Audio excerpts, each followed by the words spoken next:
आप सभी का स्वागत है आपके अपने चैनल शिल्पी की वाणी में।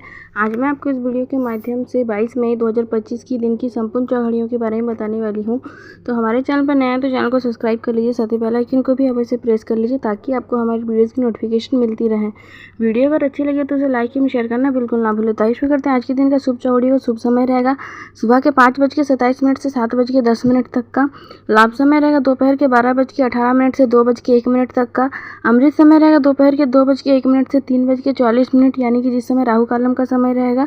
चार समय रहेगा सुबह के 10:35 से 12:18 तक का। अब जान लेते हैं आज की रात का शुभ चौघड़ियों का शुभ समय रहेगा दोपहर के 2:52 से 4:09 यानी 23 मई तक। लाभ समय रहेगा रात के 12:18 से 1:35 तक का। अमृत समय रहेगा रात के 7:09 से 8:26 तक का। सत्यचार समय रहेगा रात के 8:26 से 9:43 तक का। वीडियो के अंत तक बने रहने के लिए धन्यवाद। वीडियो अगर पसंद आई तो लाइक एवं शेयर करना ना भूलें।